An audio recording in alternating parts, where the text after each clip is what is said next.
Okay, I think we should be live, probably. We had to troubleshoot some sound on the side channel. I think it's been troubleshot, so let me know if it's working. I'm going to send this link out on Twitter and stuff like that, but let me know if everything looks okay to you, and we should pretty much be good to go at this point. So what we're testing today, I'll keep an eye on chat for a minute. It is live, yes, thank you. It's working, it's working, it's working. One person said it's not working. Screw you. Everyone else says it's working. Trying to trick me. All right, so we are revisiting a very interesting cooler. I'm just sharing this on Twitter. We are live. Go watch. So this cooler gave us some trouble previously. Some of it was my fault, and some of it was the cooler's fault, which we found out basically the top of the cooler, this thing right here, is it's a really interesting cooler. I like it a lot, actually, just for how weird it is. But the top of it has some pieces that screw into the fin stack. So it's basically a semi-open loop cooler. It's an air cooler plus water cooling, and so what it does is it takes liquid in from an open loop, pushes it through the fin stack, and the inlet, like manifold basically where water comes in, was loose. It has 4 screws, they were not tightened, and so it leaked all the way down the fins, and then we ran away and went to Taiwan for 2 weeks. So we're back now. All right, someone says light needs a diffuser, a little harsh. There are diffusers on both of these, so I don't know, deal with it. We can't do any color correction live, so all right, so yeah, basically we're finally going to retest this thing, and we have not done any testing yet with just the air cooler with all the liquid removed. So we'll be doing that probably later, and I think as this stream ends, I'll be publishing a video with our review basically of the cooler. So yeah, it's very, very interesting. The top light is too strong. I mean, has that changed from normally? I think it's just the camera angle is different. Sorry guys, deal with it.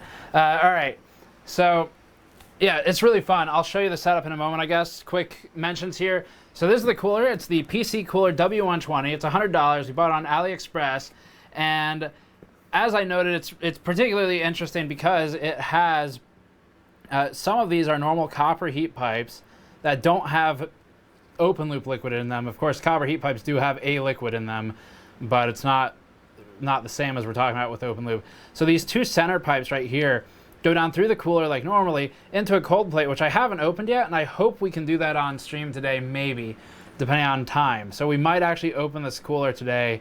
If we don't, we'll do a separate video, but I'd like to open it because I want to see if there are actually any micro fins in there, or if it's just like pushing water through a copper plate, because that's not going to be nearly as effective, obviously, as more surface area for micro fins. So anyway, water goes down one, comes out the other, and these are normal copper heat pipes. There's a fan on the other side.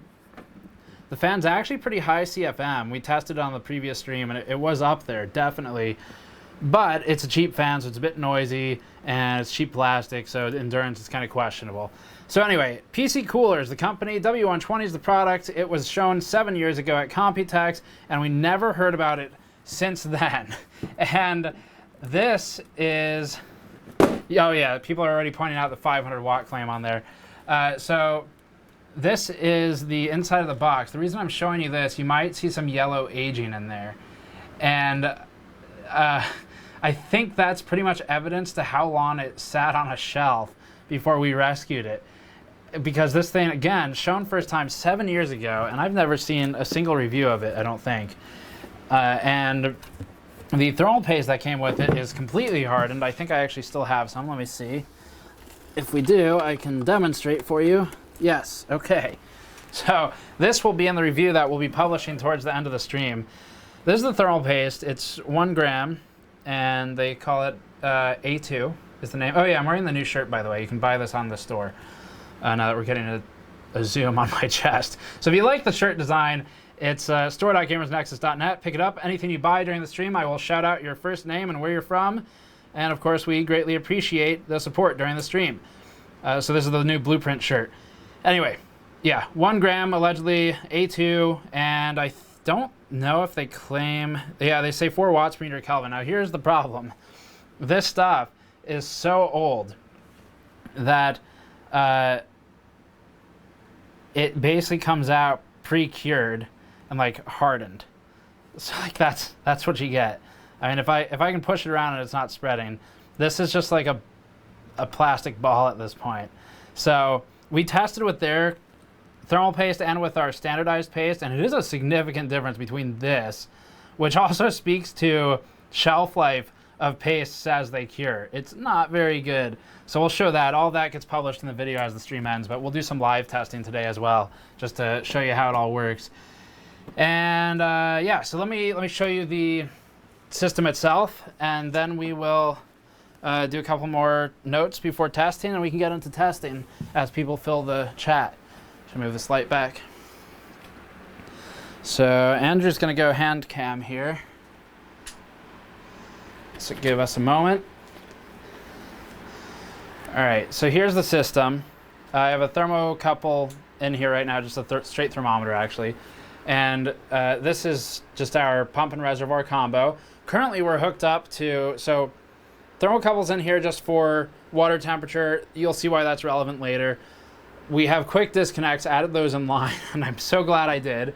So quick disconnects, currently allowing us to connect to this over here to the right, which is a super fat Thermaltake 360 millimeter radiator with relatively high-end fans on it, including an A12.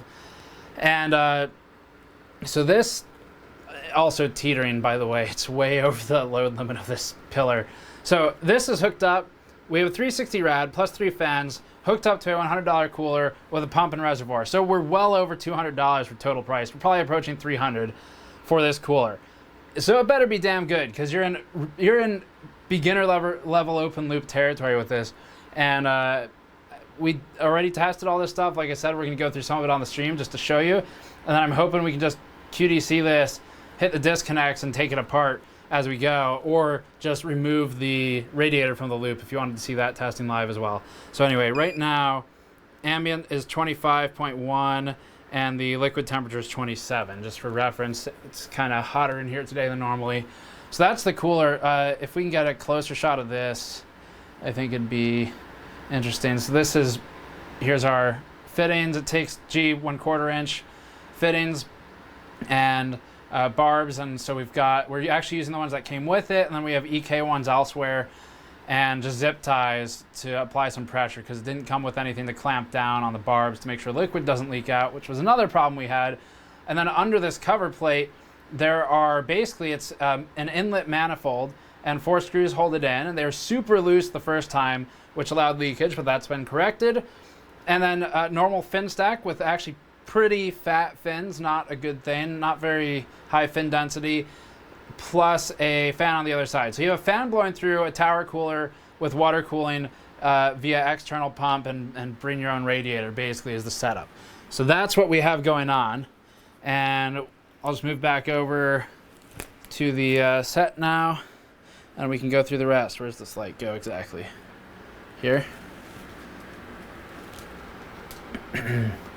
Okay, so that's the setup. I'll check chat in a moment, and I think we'll get to do some actual testing this time, since we've troubleshot it all. Someone says ice cubes in the reservoir today. Strong with the memes. I'm really glad to see we have persistence between streams though, and that people actually watch it. So a couple super chats. $2 from Nathan Tipton, who says light is fine, it's just your halo. 2 British pounds from You Can't Do That. It's good to see you again. Who says, what CPU is it? It's actually not the Sony 980XE. It's a 5930K is our standardized CPU cooler test CPU, because all it needs to do is generate heat. The CPU and motherboard do that really reliably, so we've kept it around a long time. That's why we have so much data on this test bench. If you want to know the rest of the components of the test bench, look up any of our CPU cooler reviews.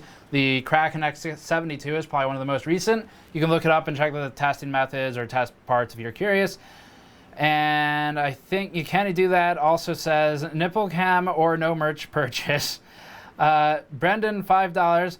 Is the new shirt a tri-blend? So It's basically a dual blend, if you can call it that. So this is the new shirt. It's Bell and Canvas, and I think it's like 52% cotton, and yes, 52% cotton, 48% polyester. It's a heather. So if you know like any other heather shirt, same idea. And there's the logo. It's actually pretty cool. So this is a logo we did in Blender and with some CAD software. So you can actually measure the angles and the lengths and everything properly for the logo. I don't know, does this come out accurate on the shirt itself or just in the design? I think it's actually accurate on the shirt, but I'm not positive. Let's see. This is supposed to be 55 millimeters. So that's pretty damn close. 51, I'll take that considering it's printed on a shirt. So those are the measurements for the logo anyway. And we're pretty happy with the shirt. Really cool design. It's the blueprint design on store.gamersnexus.net if you want to pick it up. And yeah, it's basically a dual blend. So let's see. It's not 100% cotton. How cheap are you? It's not. Okay, so printing, for this type of printing, it just looked better on heather. And actually, we like the shirt better too. Also, tri-blends are way more expensive than cotton. So anyway. Next one, let's see. Next question was, Alex, please use this to buy a bag of catnip for the cat. Thank you. The $5 will go a long way towards that. Trey M, $5. Please invite Pinnacle Ridge on live stream. Martin Parker, $5 for ice. There can be no excuses. All right. So, also someone says this shirt looks dope. If I weren't broke, I'd buy it. Well, I definitely appreciate you liking the design. That does go a long way, so we appreciate that. Let's get something set up here. So right now, we'll just run a scripted standardized bench test that I have for the cooler. And all I'm going to do is tell it to fire off a bench with a, we are going to use tab. There we go. Okay. So Ada's logging here. Pretty reliable for that. I've already set all that up. And then we have a torture test. Right now it's doing idle logging for part of our automated testing. And you can see here our temperatures. So we're in the 30s for the CPUs. What we're going to do is average all of the core temperatures as this gets going and see what we reach for the AliExpress PC Cooler W120. So I think we can go over some numbers in a moment and show what it's up against for other coolers, and then we'll kind of look at the numbers for this one since we've already run those tests. And I'm going to skip the idle test here, and we're just going to fire off Prime 95 and let it take it away at this point. So P95 is going, automated test is going. We'll keep an eye on the temperatures. It's already jumping pretty hard to the 60s. So let me pull up some data and see how exactly this compares to some other coolers as we go. And let me just tweet this out one more time. Live testing the AliExpress PC cooler, all lowercase, W120.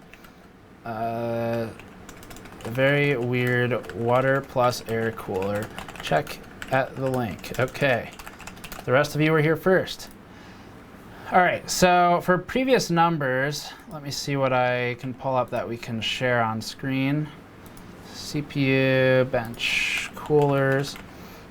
I really enjoyed working with this cooler just because it is so different. It's not very good, but it's different. The quality is pretty low, build quality that is. Performance you'll see is mixed, and not that mixed, I guess. And then the rest is really up to your water cooling components that you've hooked up to it. So let me pull some data here. I'm going to hide the data for the PC cooler part. We'll kind of not spoil that for now. Hide. Okay. So what is this? This chart will work. We can show this one if you want to pan over here when ready. So right here we have a chart of some results, and you don't have to look at it too closely, I guess, but where we're at right now is we're at 65 with an ambient temperature of like 25. So we're kind of in the 40 degrees Celsius range for delta T over ambient. That puts us down here because this is all delta T over ambient. So we're factory now ambient temperature. To a degree, it's linear.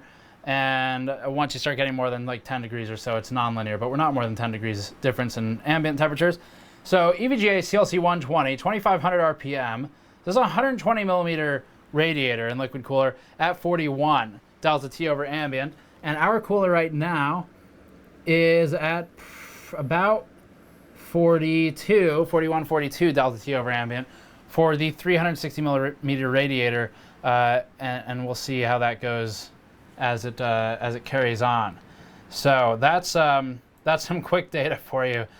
Doesn't look so good for it right now, but I think as we keep testing, you'll see why that is. Really fun product though. So I'm gonna go. Let me check the chat and everything, see what everyone's saying, and I'll talk more about this cooler. So someone says, let's see, for ice, yeah, saw that one. Idolice says, what's the minimum donation for a haircut stream? Very high. You can't do that. What do we want? Mouse mats, 35 inch by 12 inch, please. We're looking into that actively. We have actually, we have a sample on the way for our first mouse pad design, and we'll go into mouse mats after that. So definitely keep an eye out for mouse mats and mouse pads from us. We've heard the requests, and we're making them. We still have the mod mat, of course. If you want a building service for PC parts, that's on store.gamersnexus.net. It's an anti-static build service with wiring diagrams. It's got a grid for GPU teardowns, all that stuff on it. Really good quality product. We're super happy with how it's turned out. Print quality is great, and you can pick one up on back order. The next shipment comes in within a few weeks, I think. So we should be shipping out within a couple of weeks, hopefully. So if you get the order now, you're definitely on the list for the next round. $5 from Dean Pennington, who says, I spilled pad thai all over my mod mat. Cleaning recommendations. How badly did it get stained, I guess? Soap and water is probably the safest. Just straight soap and water. Don't rub too hard on any of the areas with the ink. It should hold up pretty well to just soap and water. There shouldn't really be a problem, but hopefully that works. And then maybe air dry outside or something. I don't know. If you want, you can. If that's not working for you, send an email to support@gamersnexus.net, and we'll try and figure something out to help you out with it, with cleaning it. Next one.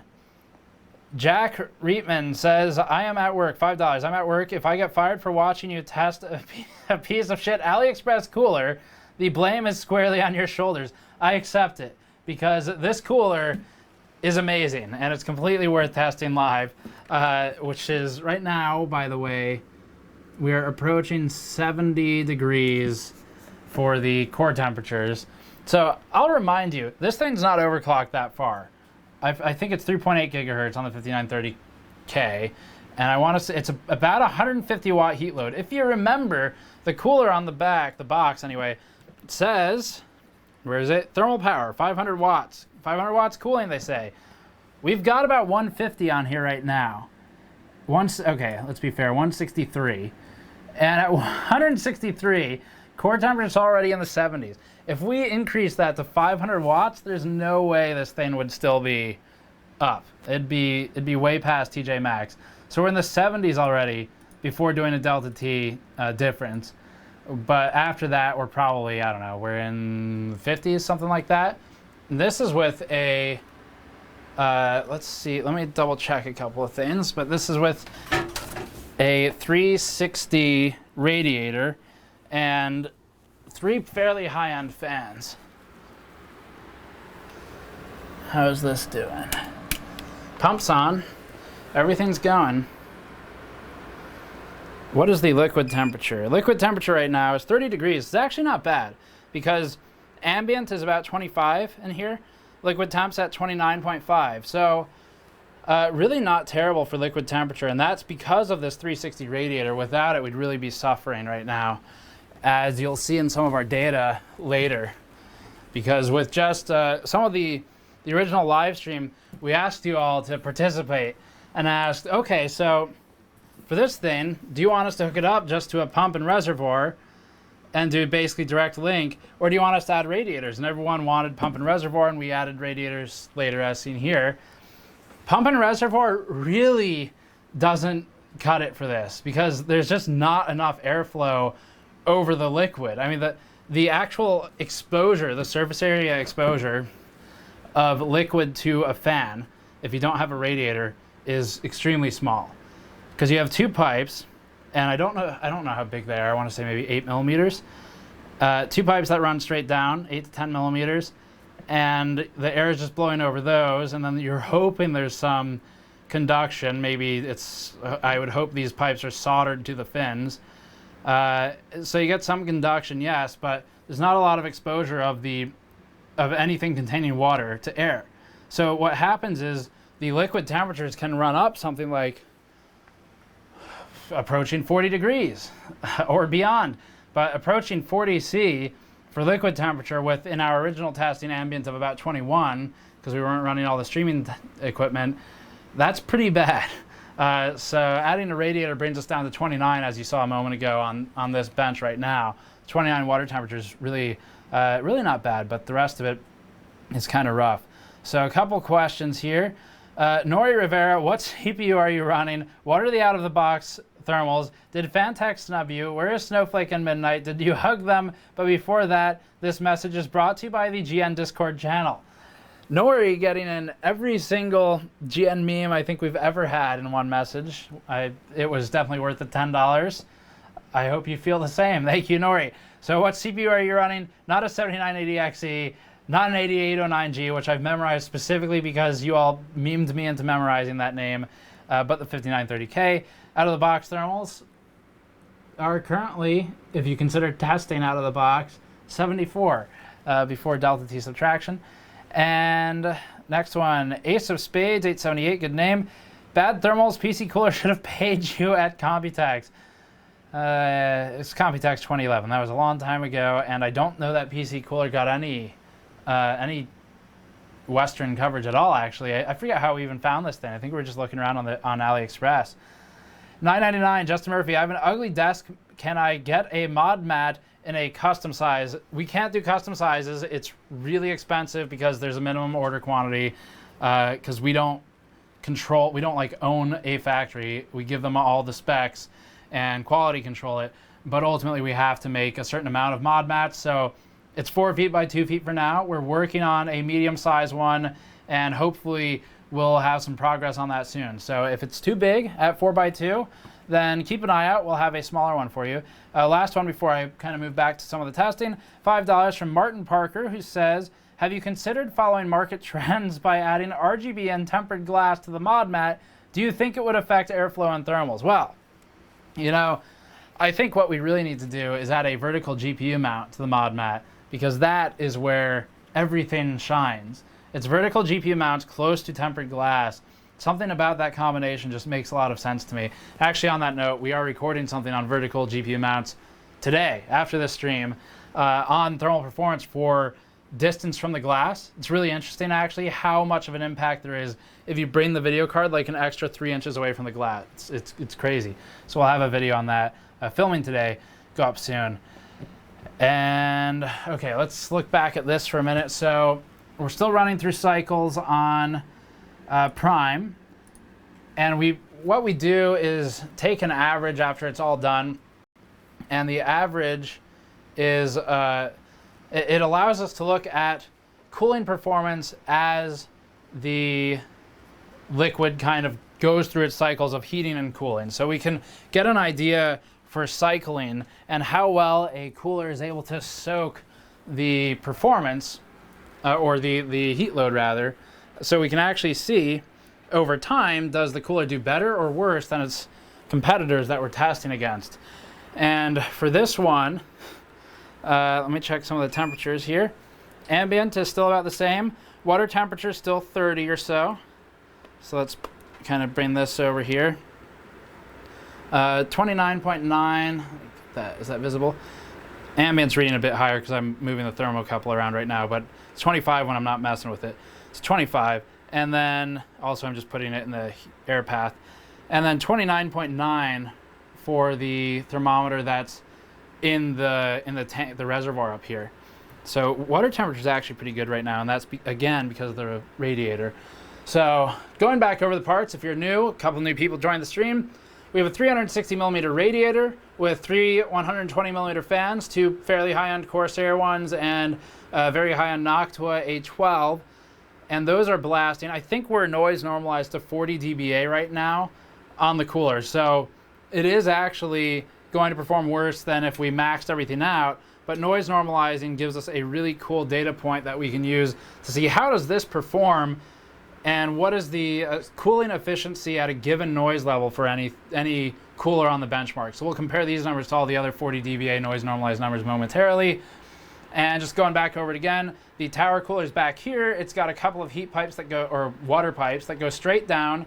And then we have our open loop setup going to radiator and to the pump and reservoir. So that's the whole thing. And I'll be able to share some numbers with you shortly. This test is kind of nearing the end for the first run. We allow it to run for, I think it's 25 to 30 minutes or so, something like that.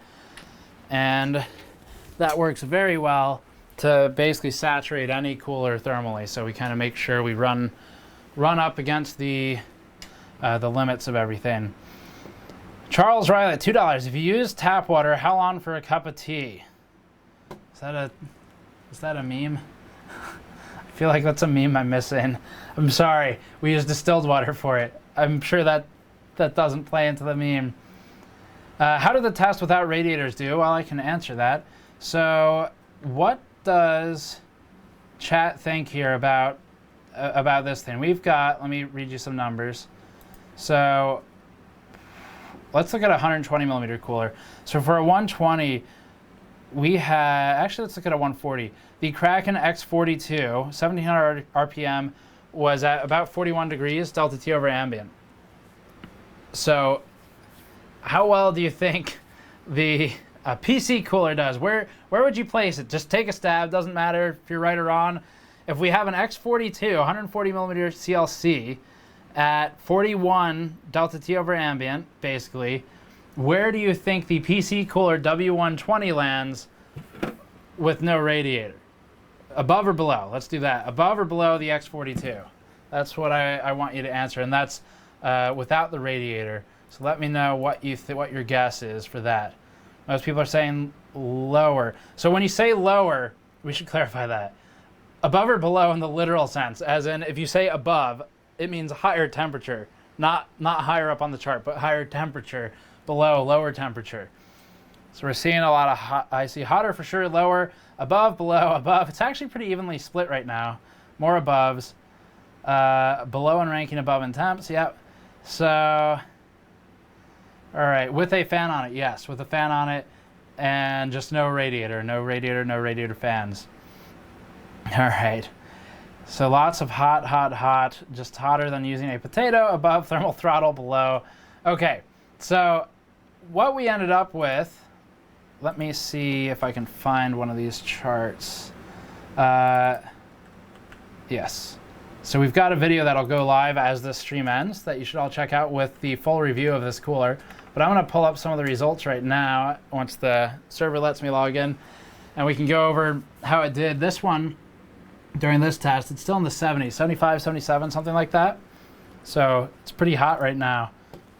I think that's for noise normalized at 40 dBA, and I'll pull up some of those numbers for you because it's pretty interesting. And then we'll take it apart once we get through some of the basic testing.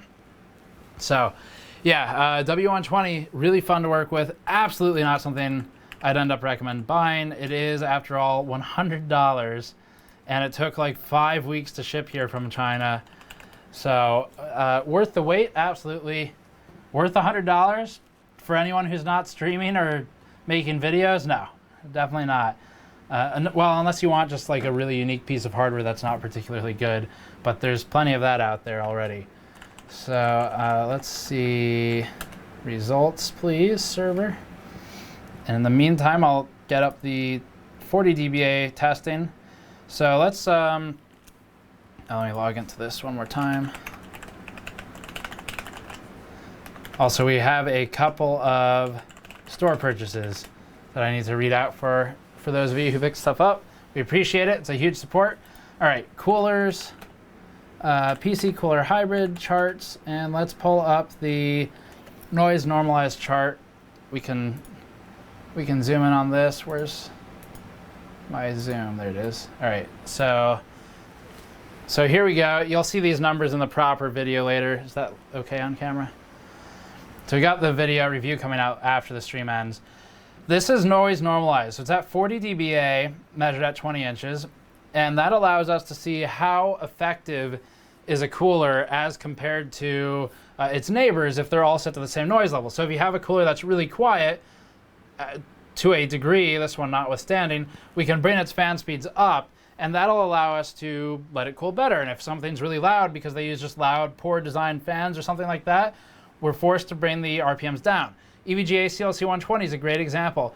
To get 40 dBA, we had to bring it down to 1700 RPM from 2500 RPM. So where in the normal chart, this would place much, much higher because of brute force, realistically, you're not going to use fans if they're 50 decibels. No one wants that. So we normalize it for noise at 40 dBA, and in this instance, the CLC 120 is at 48.7 degrees delta T over ambient. The NZXT M22, one of the worst CLCs we've looked at recently, 54.2 degrees delta T over ambient. The PC cooler, W120 with no radiator, this is again 40 dBA, 58.2, and that's even with our improved thermal paste. So stock with their original thermal like plastic that they have, this thing right here, with that, it was like 10 plus degrees higher than with the thermal paste we used because it had cured. This stuff was sitting on the shelf for so long that it just hardened and became useless. So there's your results. It's at the bottom of the charts, and that's with no radiator. Let's look at, do I have the result on here? Yes, result with a radiator and with our standardized paste. That one with a 360 rads at 45 or so, so more than a 10-degree drop in thermal performance from, well, in a good way, from the one without the radiator. So by dropping to 45, yeah, that's a 360 rad. So now actual 360s are up here. This is an EK Phoenix. This is a proper open loop, basically, semi-open loop, 1400 RPM, 40 dBA, same noise levels, 360 with, I think, Vardar fans, and that's at 35 versus a fat, pretty high-end thermal take radiator with high-end fans and just a bottlenecked cooler at 45. So about a 10-degree difference. And the reason for that difference is because of the cold plate. So we become bottlenecked on the cold plate, which I hope we can show you as we take things apart. And I'm looking at chat again now. So yeah, we become bottlenecked on the cold plate just because there's probably either there aren't micro fins in there or they're not very dense. And that's where all the cooling performance comes from on the anything with water. Because if you just push water through a copper plate, which I have a good example of that, you just push water through a copper plate like these we'll talk about later, then yes, it will still cool, it will still pull heat away, but there's no surface area in there. It's just a channel, if even that. And we're relying on, well, no big loss. We're relying on whatever surface of copper the water can touch in the time that it's in this chamber before it gets pulled out. So this is a great example of a water cooler that's, while interesting, not effective because there's no internal surface area. There are no micro fins, and I'm sure we have examples of those lying around here as well. I think there might be one right here. No, I salvaged it. So that's why the performance is the way it is. But let me read a couple more notes from people. And rest in peace, Copper Block. Yes, yes, indeed. We might test that one at some point. Okay, a couple more messages, super chats, while this is finalizing its test, it looks like. Super chats. We got one from PC Gamers Hawaii Internet Cafe and Esports Center. $20. Thank you, PC Gamers Hawaii. I suppose if you live in Hawaii, I guess that's an esports center. Check it out, maybe. Would you be interested in coming to a Hawaii convention to do a panel on custom computer building, custom loop, etc., and what do you require in compensation? Well, that would be a pretty expensive trip for us from the East Coast. So send me an email, I guess, and we can figure it out. But just flying there is pretty expensive. Let me know, though. Send us an email. Got one from, it's in the contact form on the website. Alex, $2. Can I put an FTW2 hybrid radiator on dry ice? I mean, you could. Like, as in, yes, it is possible. Can I put an FTW2 hybrid radiator on dry ice? Yes. Condensation might become a concern. It's pretty well insulated already because I can't remember if that cooler contacts the V. Yes, it does. I think it does contact the VRAM via copper plate that touches the pump block. So be careful with condensation, but you could do it. Justin Murphy, $5. You should work with NZXT or any system monitor to incorporate external thermal sensors into an on-screen display. You know, there's a company that sent us some stuff that can do that. I need to set it up though. It uses a Raspberry Pi. We might have something like that in the future. RML37, $2. When will the X399 Creation motherboard from MSI come out? Great question. They didn't give us a firm date at Computex. It was all basically, they're still making some changes to it. So we did a video on that motherboard. If you haven't seen it, it's actually a pretty cool motherboard. It's the X399 Creation. It's an MSI board prepped for basically Threadripper 2. And the reason it's interesting is because the entire top of the board is 100% VRM. Because Threadripper 2, you're looking at something like 250 to 300 watt TDP, depending, I think, on what the final spec is for the product. But that's what the motherboard makers have told me they're building their VRMs for. And so if they're worried about that VRM to handle that much heat load without having VRM thermal issues is going to be massive. And they actually are starting to run out of physical board space.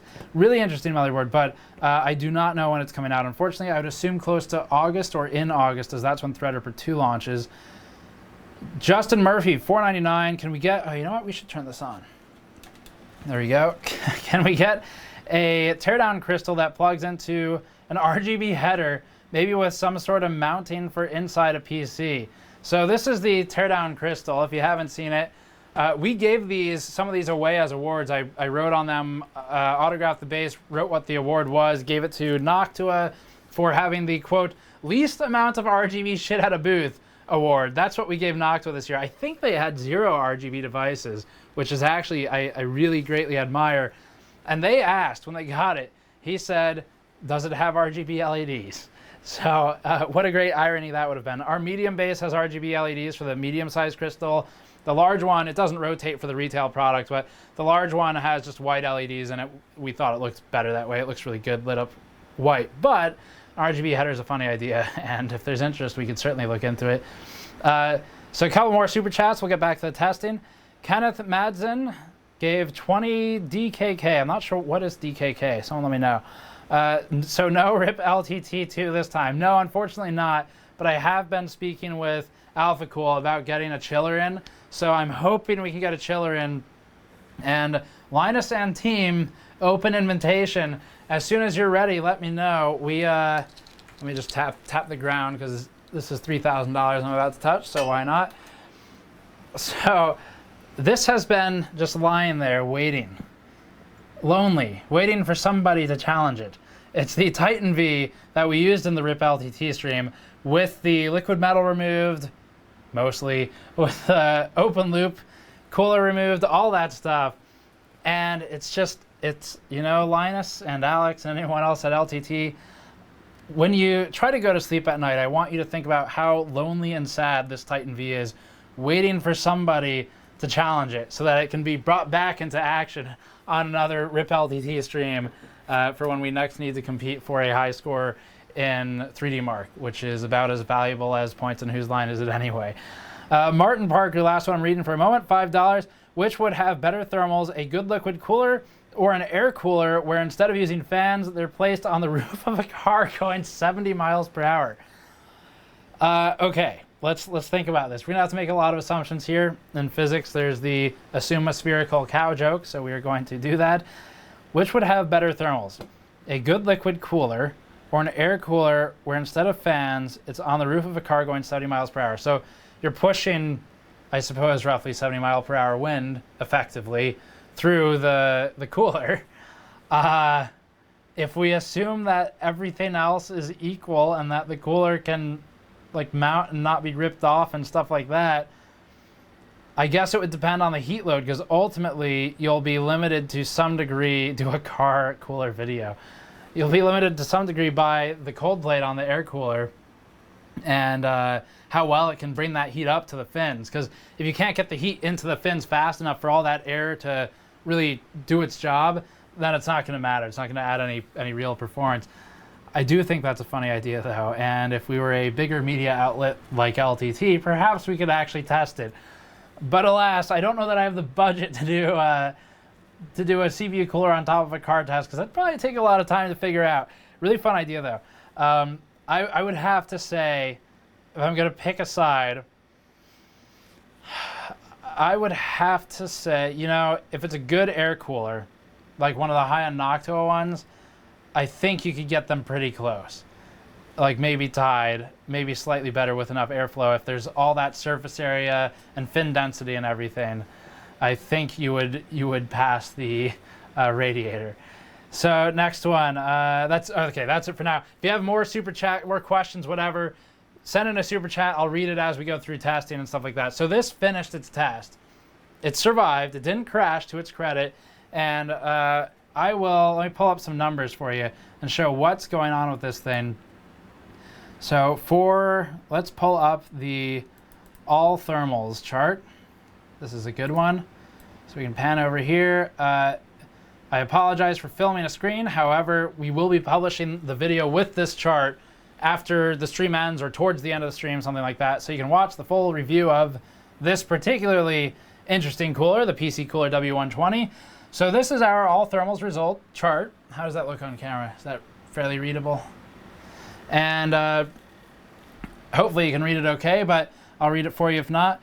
PC Cooler W120, no radiator with the stock paste. So as a reminder, that's this thing, the A2 allegedly 4 watt per meter Kelvin compound that has hardened into Play-Doh. So with that paste, without using our standardized paste, it's 57.2 degrees, which is the worst thing we've tested on this chart, short of things where we've intentionally handicapped them with lower fan speeds. That puts it below, this is with no radiator, mind you, that puts it below the EVGA CLC 120. We're not noise normalized here, so this is flat out. This is the best anything can do unless we've limited the fan speed intentionally. EVGA CLC 120 though, 1050 RPM. So with the RPM cut by 1500, it's the same temperature.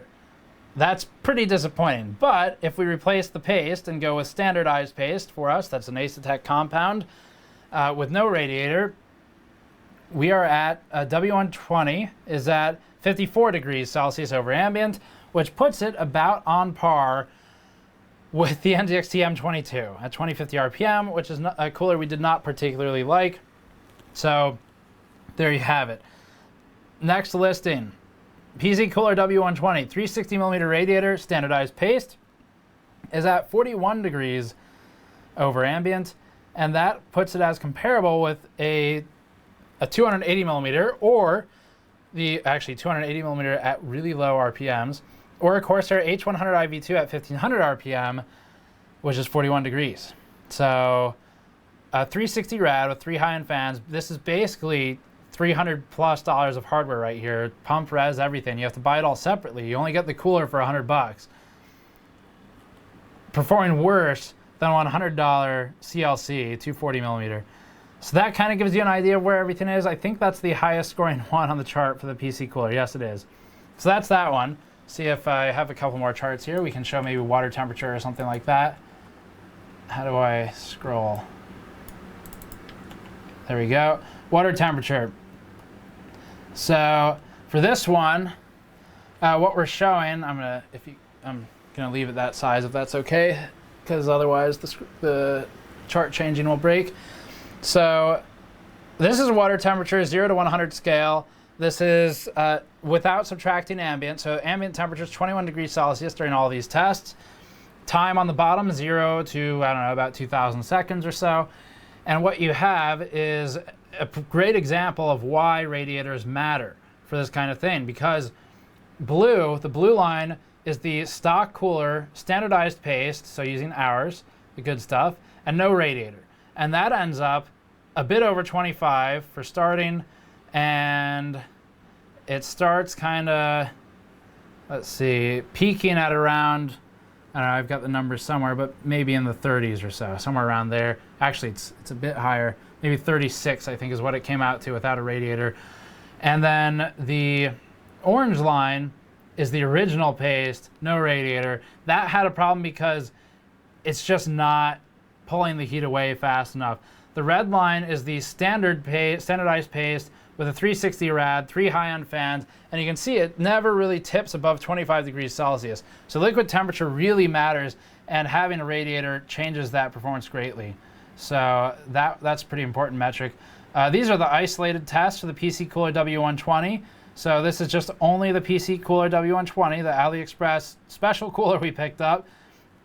And just to recap, delta T over ambient, stock paste 61, no radiator 40 dBA normalized 58 degrees, stock with controlled paste 54. So these two, 61 versus 54, you're at like a 6 degree difference or so, for a bit more, for going to a better paste than what they shipped with because it was so old.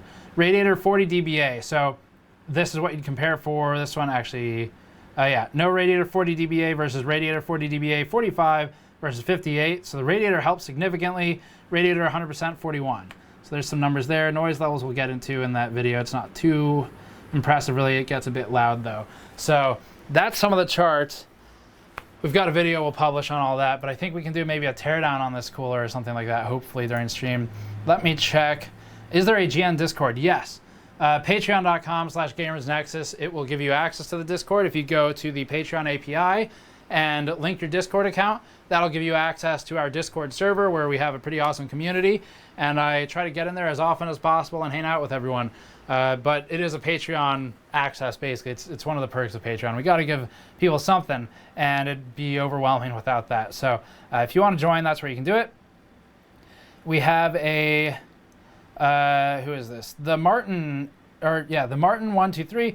What CPU is it? Is Cube happening today? No Ice Cube today, I'm sorry. One day we'll have to do like an Ice Cube in Reservoir stream because it's so highly demanded. Jordan P, $1. So, no message, thank you, Jordan. Pyro CF, $2. Can you break the 10 teraflop barrier with this? Gotta get that meme in too. No, you can't. It's having trouble at 160 watts for the 5930K. I don't know that it can do the advertised 500 watts under like any circumstances.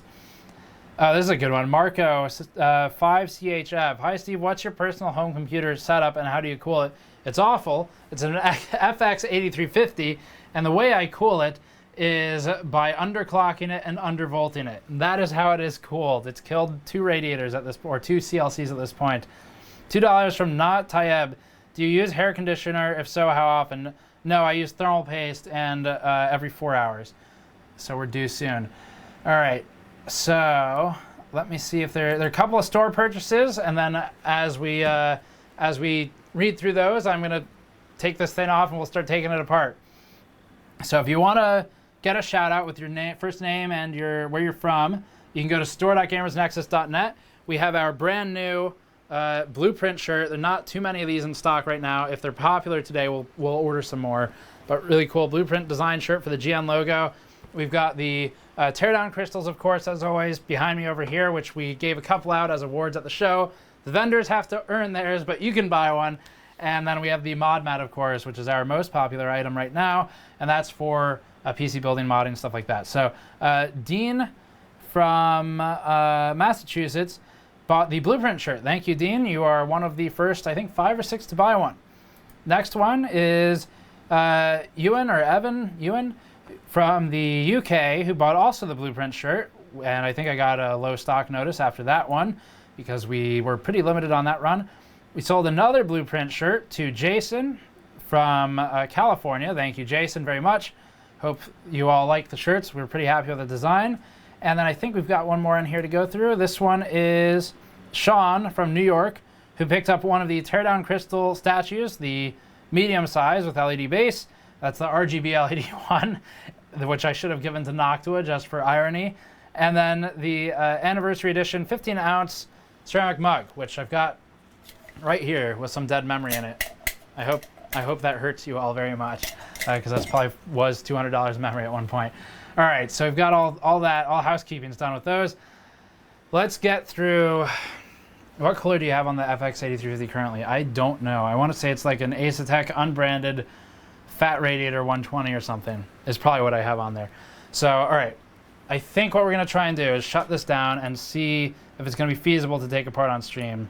And I should have gotten that no food bowl for this. So, let's see if we can actually take this thing apart live or not. Hopefully it's all just Phillips head or other tools that I have. Sometimes they use weird tools. Let's shut down all the stuff. Shut down the pump, which is hooked up to a separate power supply. Don't mind that. And let's remove the thermometer. Okay. So now we've got quick disconnects on this. I've turned off power to the motherboard, so if we leak a bit, it's fine. And I really like these QDCs, so let's hope they continue to work well today. So for these are the EK ones, and I like them because it's a button push to remove instead of screwing like the Alpha Coil ones. So for this, just clip, and it's basically like one drop of water on either side. So I'm just not going to put it over the motherboard, obviously, but we should be good. That's one half, and then for the other half, it's hooked up to the radiator. Also about one drop of water down on the ground. Okay, so we're free. We've still got water in there. It will leak once I start taking it apart, but that's fine. I just need to get the fan off, disconnect it from the board, and unscrew the cooler. The fan's pretty annoying to get off, but not terrible. 1 second. And then we'll get this over on the main table for a teardown. So this, by the way, this is the fan, since you couldn't see it during the stream. PC Cooler branded fan, including their logo in Chinese characters. And it is the S model. So if you want to buy it, it's S. And is this just like, yeah, so there you go. PCB and some oil. That's all it is, as expected, but not the highest quality fan. It does push a lot of air. It's just not, it's not quiet, and it's not particularly long-lasting bearings or anything. So what do I need a screwdriver to get this cooler off, and then we can start taking it apart. And I think we'll probably want to do another tweet or something and tell everyone that the surgery is about to commence, assuming it's all using all bits that I have, which I should. So yeah, PC Cooler W120 didn't perform the greatest. You saw some of the results. We'll publish the whole video as this stream ends, as I noted. And now I haven't seen the inside yet, so this is not something I've done. I'm really curious to see if there are any micro fins in that cold plate at all, assuming we can get in there without a hacksaw. And I think we probably can. One more screw. So maybe we should do like a straw pull or something, see what everyone thinks will be in this thing. Because I think my instincts tell me no micro fins or basically macro fins. I'm gonna move this light back. And we will see if those instincts are correct.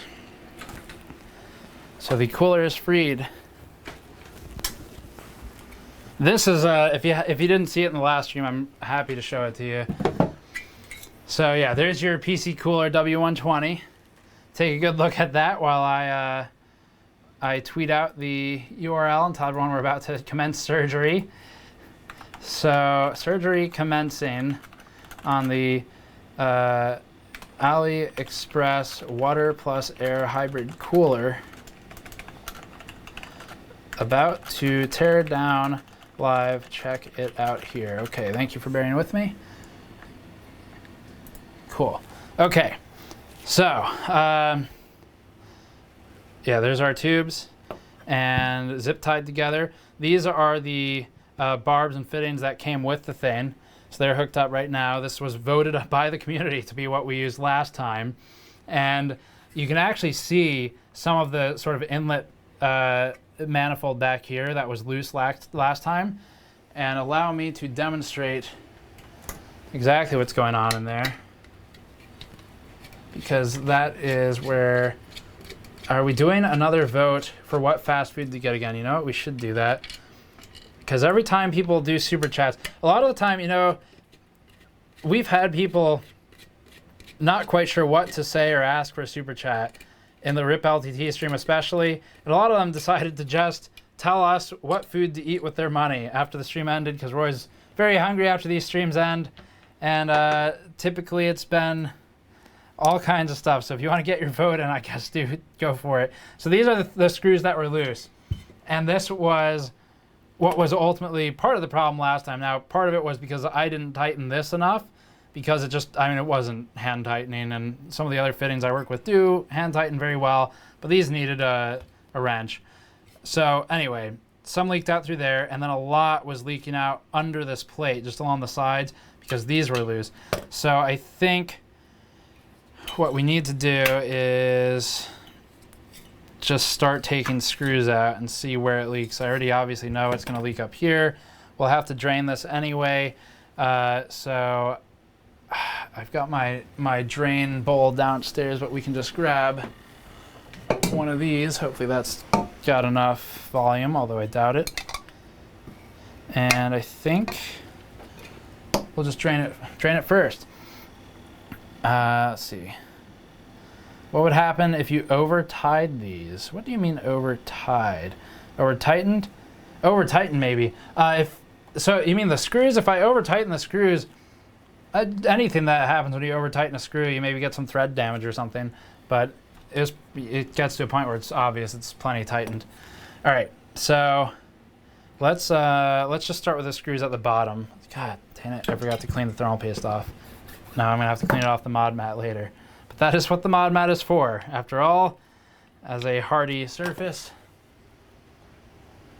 Okay, I'm gonna start with these screws if I can, just because these are the ones I have the least suspicion of in terms of leaking fluid. I think these just hold in the mounting bracket. So there's your mounting bracket, complete with dried distilled water from leaking last time. And by the way, if you're just joining, we've got another 100 people or so who just joined. We just showed some thermal results for this. I'll go over them again in a bit just to recap, but we have a video going up separately later that will basically be a review of this particular product. And this is kind of stuck in there. So I could get it out if I pulled hard enough, I think. But I think we're just going to leave it for now and go for the next set of screws, which probably we should just drain this at this point. So let me, can you grab the I guess I can get it actually. The wire cutters to get those zip ties off. These should probably be on the tool wall at this point. All right, so let's cut this. And hopefully we don't blow through this too fast for the volume, but I think we're going to.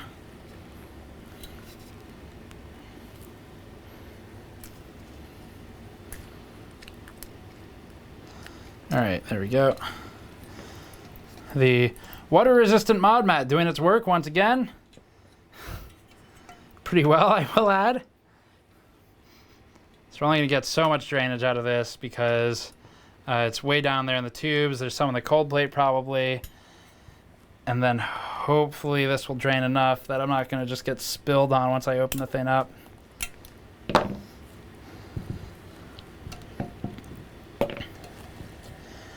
And I will plug that mat again. Store.gamersnexus.net. Pretty resistant to water, as you can see here. Pretty resistant to heat, as you can see in our previous videos. And also a good thermal paste receptacle that I'm going to have to clean later. But it does clean fairly easily with soap and water. So got this fairly drained. Let's go ahead and open up these the top screws now, the ones that gave me trouble last time. I think we're going to get some more leakage out of here. If I have to, I can use the new Blueprint shirt as a rag, because why not? Although we do have actual shop towel, but that wouldn't be self-promotion. All right, so there you go. Now you have an idea of the screws that are holding this thing together. It's very industrial. It's kind of like the Gigabyte GPU coolers, or the video card coolers, where they're just like really and when I say industrial, I don't mean high quality. I mean it just looks like it was not designed with any kind of finesse. So they've stuck some very large screws through here, and this holds down that inlet manifold, which obviously hooks up to the heat pipe, or to the water pipes that go to the open loop, and also to the pipes below it that go through the cooler. We might have some leakage. We'll see. It probably drained most of it.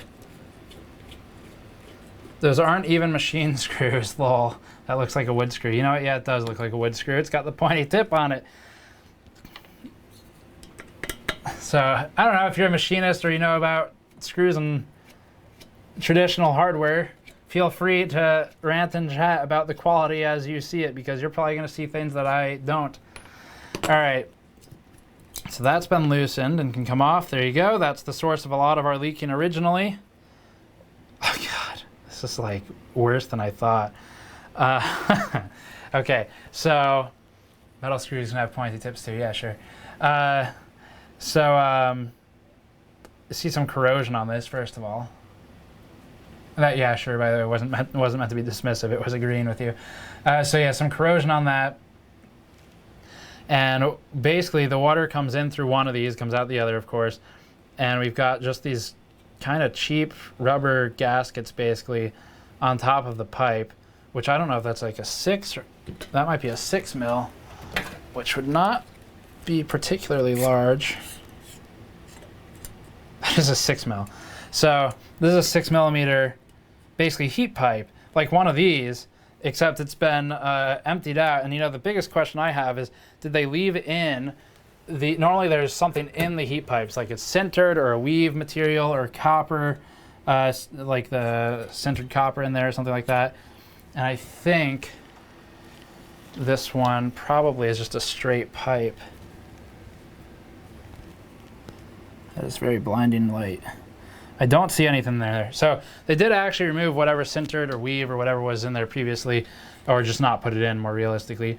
And you're left with that. So let's pull these off. And basically, I don't know if this this block up here, I don't know if it's got a partition wall. I would certainly hope so. But I don't know if it has a partition wall in between or not. We could probably fish like something through there. Let's just see if I run into a wall. I think there is a wall. It is partitioned. Okay, well that's good. So it is partitioned. So you're not gonna have like hot and cold water mixing and going down the wrong tube. So anyway, it comes down these two. It's not properly split flow, but it is splitting down 2 pipes, coming back up 2 other ones. And let's take apart the rest of it if we can. I really want to see what's in the cold plate. So that's our next objective here. We've got a lot more people joining. All right. Read my super chat. Read my super chat. So what does your super chat say? You gotta give me time to go between these things. Let's see. Douglas M, $2. Do you play any PC games still? Not a whole lot. I don't have time with running the site and the channel. I try to whenever I can. I played a couple on the way. Well, I played some San Juan on my phone on the way back from Taiwan. Vincent Van Rigen, $5. Put wood on roof. Oh, this is for that car. If you were here earlier, someone asked a great question of what would be better, a good liquid cooler or an air cooler on a car going 70 miles per hour with all the assumptions that it'll still work fine. It's just going to be on a car at 70 miles an hour. So Vincent had a suggestion for that, and that was put wood on the roof, strap down the wood, put motherboard on the wood using screws, using a 12-volt DC to 110-volt AC adapter, car with sunroof, roof cooler idea. Totally get you. It would certainly be interesting. It's basically going like later seasons of Mythbusters extreme style at that point. I don't know. Maybe we'll think about it one day. It would certainly be interesting. Have to rent like actually a kind of nice car for that, although I don't know. We just won't tell them we strapped the computer to the roof, I guess. Not Tayeb, $2. Donor kebab. Thank you. Not Tayeb. I guess we've got our first suggestion on what we're supposed to eat later today. And Draxel Gaming, last one I'm going to read before we get back to this. And Draxel said, for $5, I placed my signed GN teardown crystal on computer. I get 20 more FPS now in most games. Is it the crystal or the signature? Thanks, Tech Jesus. It's the signature. It's just the power that my pens have. And if you actually do have a signed teardown crystal, you're one of the few, because I think I only signed maybe 3 of those before we basically decided that this is a lot of work to sign these things, because there are issues with like trying to get it so it doesn't smear and stuff like that, because the material of the teardown crystal. So you're one of maybe 3 or 4 people who have that. And then we discontinued the signature model. Otherwise, you can get the mod mat for the signature at this point. I think that's the only thing we sell it on it, is the mod mats are offered signed. So that's the super chat. So let's look at the next few. What is this? I'm going to read this normal chat first. Augustus said, a train leaves Taipei at 3 a.m., averaging 50 miles per hour. Another train headed in the same direction leaves Taipei at 4 a.m., averaging 70 miles per hour. At what time will the second train overtake the first train? I'll let you guys go ahead and work that out. Okay, so there are 4 screws down here. We probably see 2 on the opposing side of where I am. And I'm trying to get them out without stripping anything, but it is forcing me to go in at an angle, so that's kind of not the best. I don't think this will easily come off. Like probably like warp it off of there, although it's not really in our way right now. So is there a better way to dismantle this? I guess I could take like the fin stack off maybe one at a time if it's not soldered. That'd be kind of a pain in the ass. I think it would be doable. Although we might hit the heat pipes. That is some quality aluminum right there. Check that out.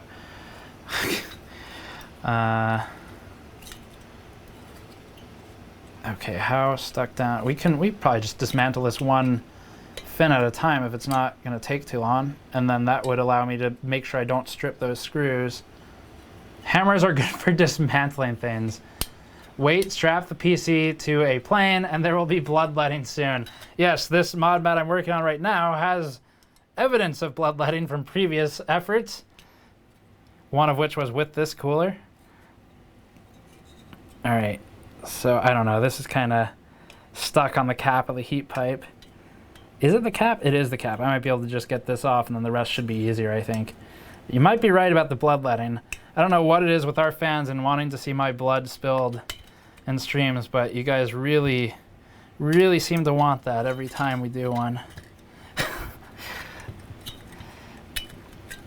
Okay, this thing is not going to go back together the same way it came apart. Although it might go. No, that'll be okay. It's very very flimsy aluminum. It'll shape right back into place. How much for a blood-soaked mod mat? There you go.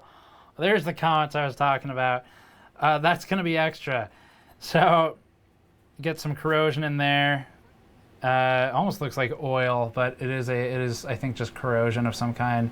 Might be oil residue. Maybe when they manufactured it, if they don't clean it off. Actually, in our Leon Lee factory tour, you'll see how they have basically a giant washing machine for case components to clean the stuff off as it goes through manufacturing, because it'll get oils on it from all the oils used to lubricate the tools and keep them cool and clean them. So they actually wash it off, and I'm guessing not all manufacturers do that. Is this glued on? And is there one for every plane? No. There's not one, so there's only one of these. And I think it is, in fact, glued into place, which is very annoying. Nope. Okay.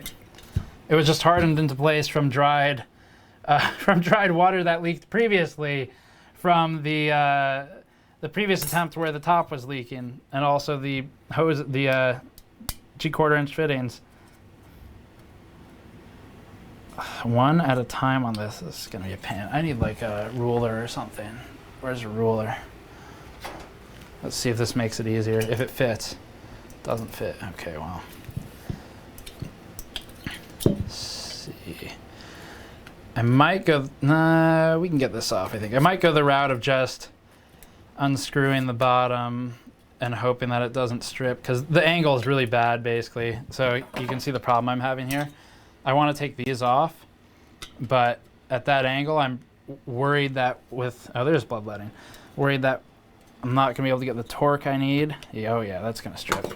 So I think we're gonna have to go down, get access to it properly. Okay, do we have a thinner like file or something? Will this fit? That's not gonna be a good tool for this. What do I have over there that's thin?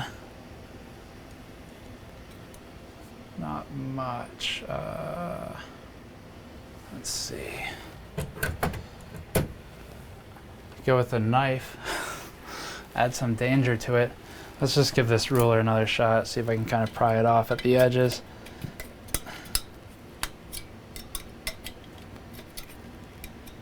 There is some water still in there that I'm getting contact with right now. Problem is, well, first of all, if you were wondering if these were soldered, they are not, clearly. And secondly, they're just kind of pressure fitted to the heat pipes. So, or press fit, I should say, not pressure fit, press fit to the stack and to the heat pipes. And speaking of press fit, I was talking to Noctua about their manufacturing and how we really want to do a tour, but unfortunately, I think they don't show a lot of it because of trade secrets. But I know that we were just talking about their press fitting operation for how they get the fin stacks mounted to each other. This is going to take too long, I think. I'm going to get this one off and then evaluate the next one. If it looks like it's the same pain in the ass to do, we're just going to try and go with the screw approach on the bottom. Flathead and bend it, you know, that's not a bad idea. I need a bigger flathead. Now let's try this, I guess.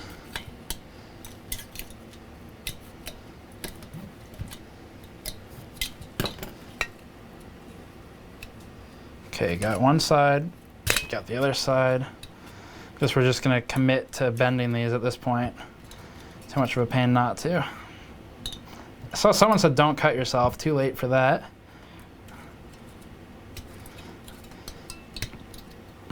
But now all of you freaks who want blood-soaked mod mats can be happy. All right, get off this side. Come on. Is it gonna be like this all the way down? I think it is. What a pain in the ass that's gonna be.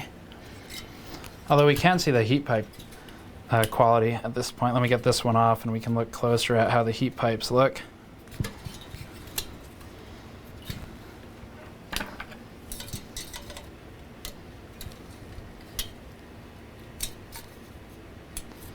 Come on.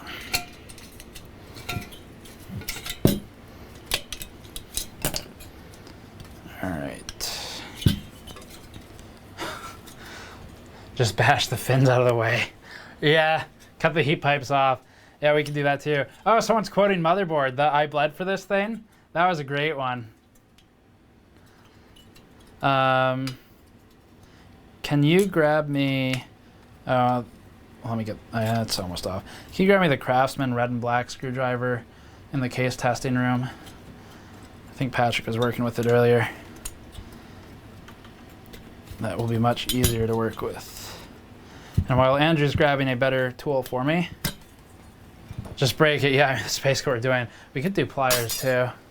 On your way back, can you grab the red pliers there too? Thanks. All right, so Andrew's grabbing tools. All right, so heat pipes exposed at the top. You can see the copper bit there, and then I guess that's just a nickel plating at the tip of it. And he's grabbing some other tools for me. And I think we'll just bend the crap out of it at this point, just because who cares? I'll buy another one if I really want it.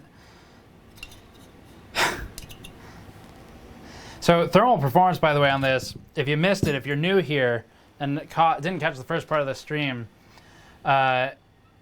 it was not significant. So the thermal performance is really not great. We saw basically performance equivalent to about a 120 millimeter closed loop liquid cooler. If you're curious, that's kind of what we were looking at. Thank you. Okay. That's the wrong end. Don't want to take forever taking fins off. So let's see if we can just kind of break stuff and make it go faster. There we go, that's not bad. Okay, cool, much faster. Very nice.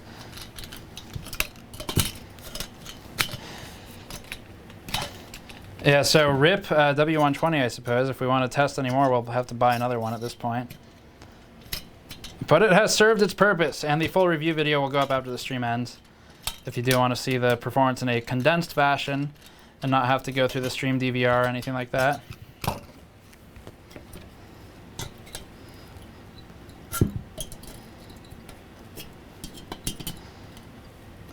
This is really, it's faster, but it's not better. All right, let's try just going at this from an angle. One more time. These screws are super tight though. Yeah, damn. Okay. Is there a better way to get what I want? No. Other than a right-angled Phillips head, which I unfortunately don't think I have one of a Phillips 1 or 0 size. We have a vise. It's in a garage. All right. Driver bit and crescent wrench. Saw and bend the fins. We could do that too. Use a hammer. That's really not gonna help. Yeah, can we just cut through these with this? Is that gonna be strong enough? That's not bad. I've got better tools. I guess I can start pulling them out from the garage or something. Do we don't have bigger, do we have wire cutters or like big cable cutters over there? I don't think so.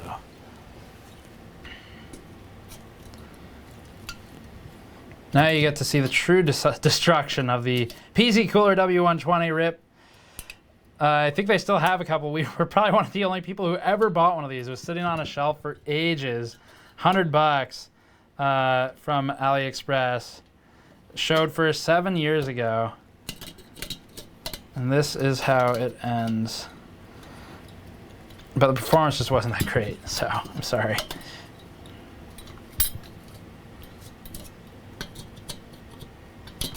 I might go grab another tool, depending on how this ends for this one. Do you see a any bigger wire cutter or like big cable cutters on that shelf? I don't know if I had any. No, I don't see any. Okay.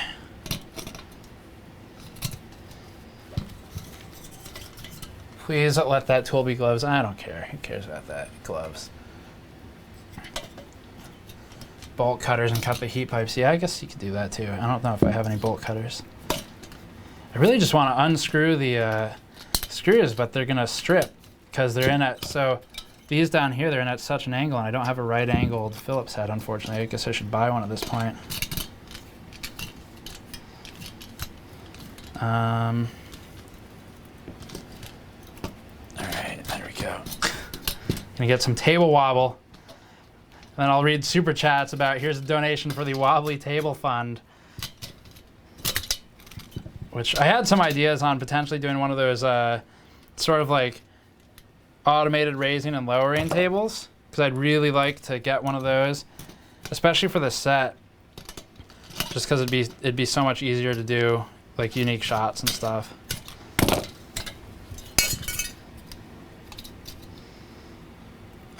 Okay, so this is going to take ages. There are a lot of these. I basically need a saw at this point. And if I saw straight down the middle,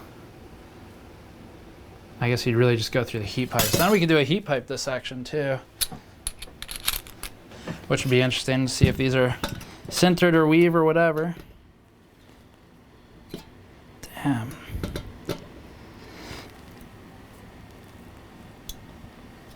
Oh, is that turning? That turned. That's actually turning. Okay, I might be able to save us some time. Apply enough force and it will budge. Yeah, okay, cool. There's one screw out.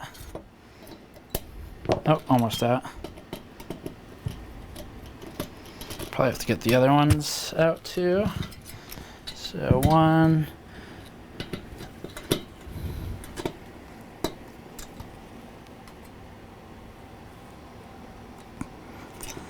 This one is also turning, barely. Got like one shot, otherwise I'll strip. Nice, okay. I can save us all some time here. I really want to see, we should do a straw poll or something if there are micro fins in this cold plate or not. Okay, gotta apply pressure again. Okay. This one is also turning. All right, good news. Only have one more. And I hope it separates the way I think it will. I really do. I don't want to take off all the fins. One more, and then I'm gonna have to loosen them all one more turn. Channels, no fins. You know what, yeah, let me start a straw pull here and wipe the sweat off. Let's do a straw pull, 1 second, and I'll post this in chat. Straw pull. Will the cold plate have any micro fins? Channels, and fins. No fins. No channels or fins. Okay. Okay, create poll. Share. Copy URL. All right, here you go. Here comes the straw poll. Take a vote on that. Let me know what you think is going to be in there. And in the meantime, because ambient temperature is pretty high in here from that thermal test earlier, here's the new GN Blueprint shirt on store.gamersnexus.net. Doubles as a sweat rag. You can't buy that one. Let me know what you think. I'm going to post that straw poll one more time. Maybe all that prying loosened the screws. I don't think so. Desperation loosened the screws. Fuck, come on, bastard. I just picked the worst one originally, I think. That's that most risk of stripping. So that's gonna really suck. Let's get these out the rest of the way. It's starting to separate a bit. Any screws in the bottom? No. Oh yeah, I didn't show this earlier. Check that out. There was, this thing is like pitted and a bit of corrosion, but pitted, and there we go. Okay. Really just not a great cold plate, so that's a lot of our thermal performance limitation right there. So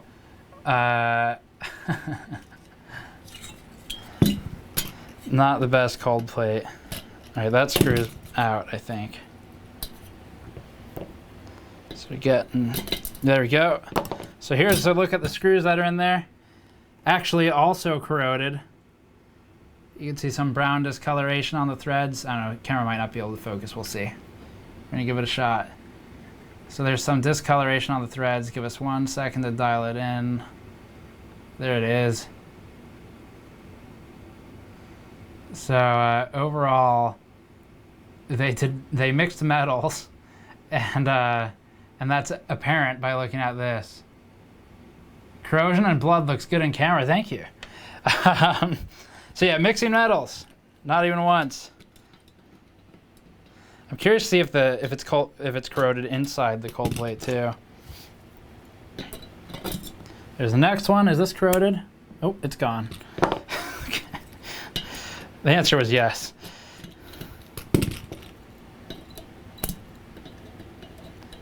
This one's almost out. We got one more after this one.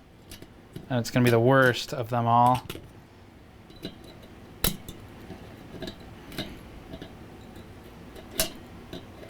Okay, I think we got it now. Yes.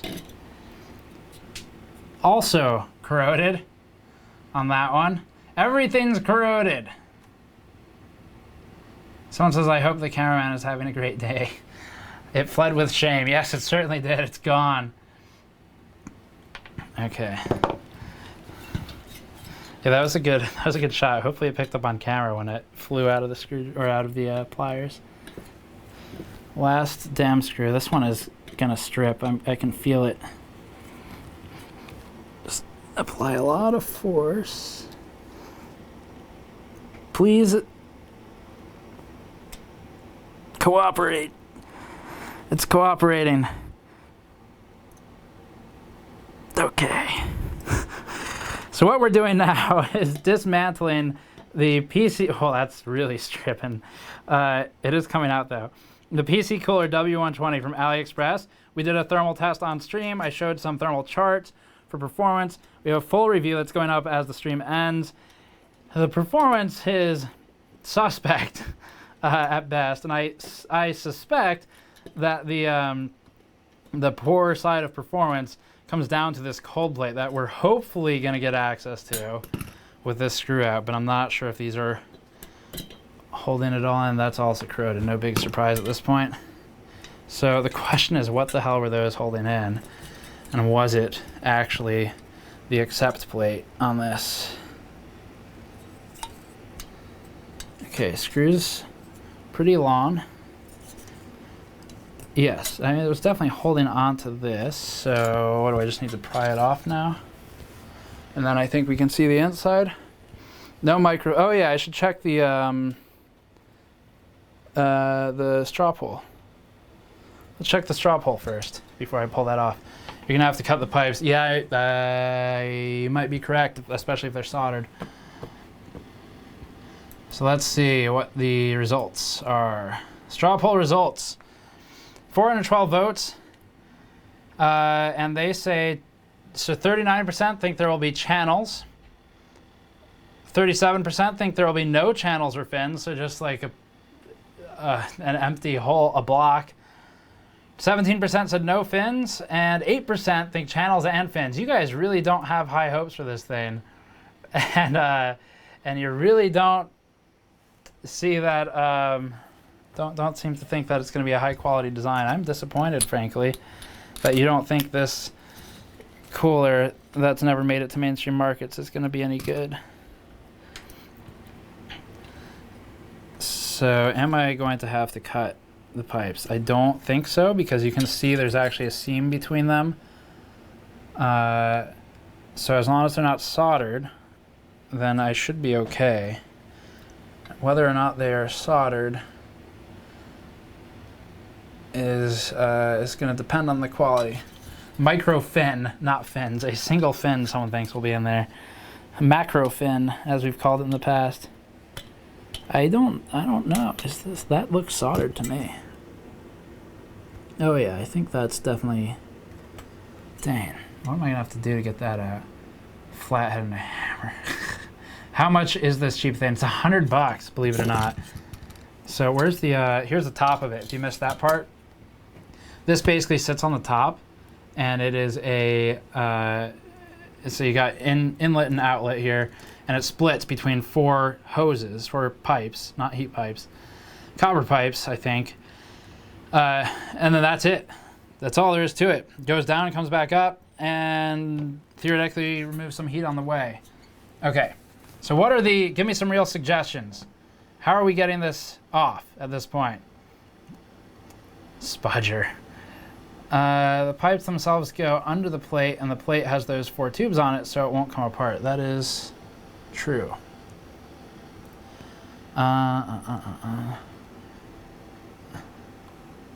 Suggestions, everybody, on getting this last piece off now that we've gotten all the screws out. Like real suggestions, not just hammer. Come on. Blowtorch, hammer, and flathead. Hammer, strong hammer, hammer time, use a gun, garbage can. That's probably the best suggestion I've seen so far. Where are the legitimate suggestions? Vacuum. We don't have the Dyson, unfortunately. Hydraulic press, okay. Yeah. Chisel, hammer.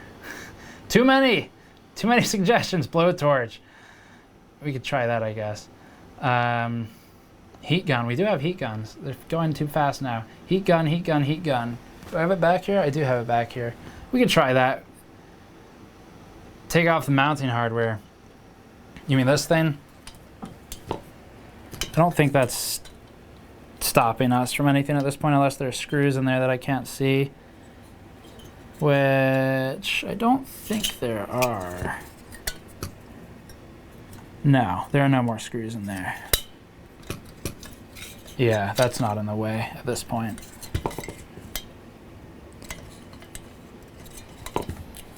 Oh, there we go. Well, that part was easier than expected. Mounting hardware is gone. No screws in its wake. So I don't know if they use an adhesive or a solder. We could certainly blast it with a heat gun. We might kind of trip the breaker depending on how much power we start using with the heat gun and everything else. Soldering iron maybe with a heat gun and a flathead. All right.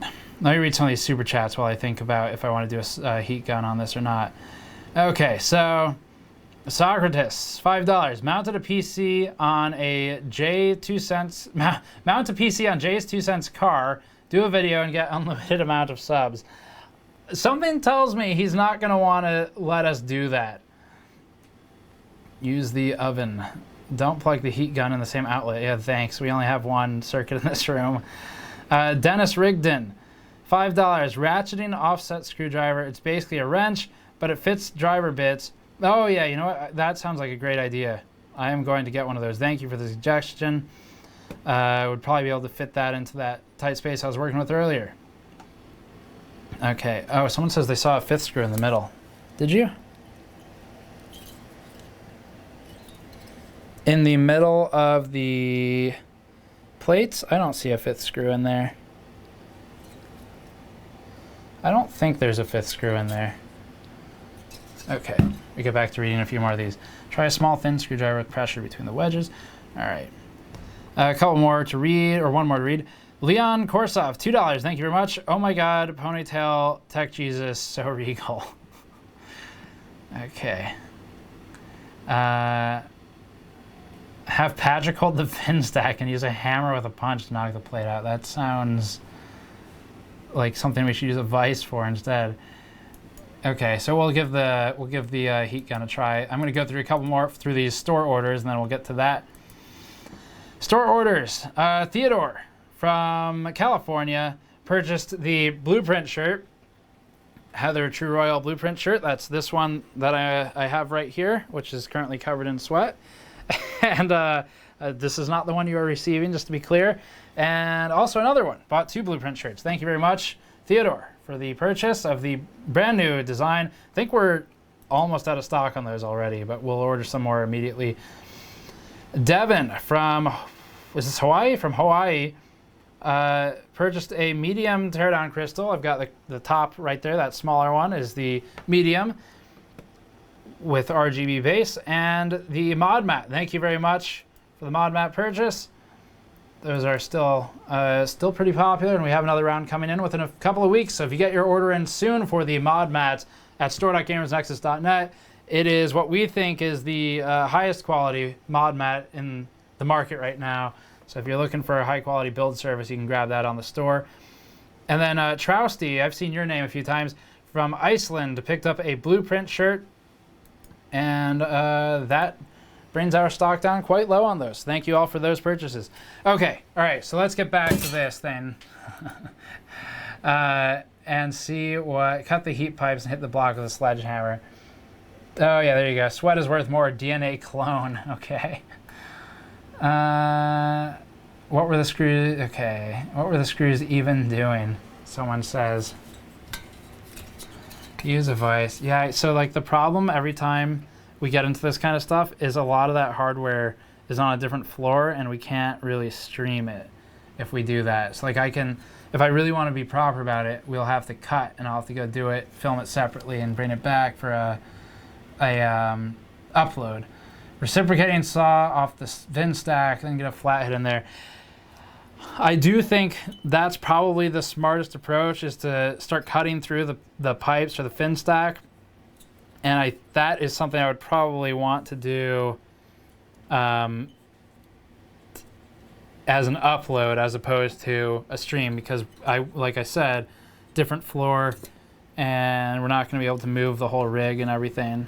So that's unfortunate. But there is no other screw in there. Let's just do something kind of simple here, and let me just poke at this and see if that looks like it's going to give, because that'll at least confirm what I think, which is that it's soldered, in which case we'll need some heat, I think. I'm pretty sure that is solder in there. Yes.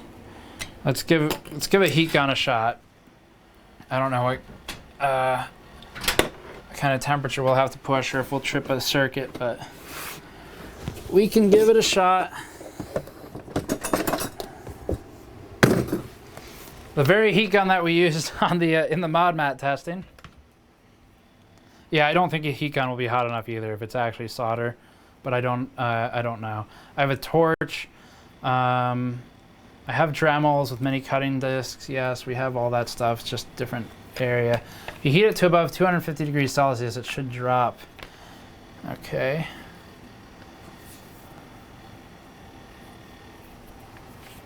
All right. So I'm just reading it. Oh yeah, this is gonna be a bit loud. Sorry. I don't know what I can do about that, really. Do I have anywhere I can plug this in? I guess we can push more power through that thing. Okay.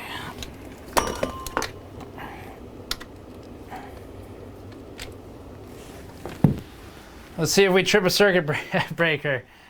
We've only got one circuit in this room, so it's powering a computer right now. All right. It's not a heat gun, it's a hair dryer.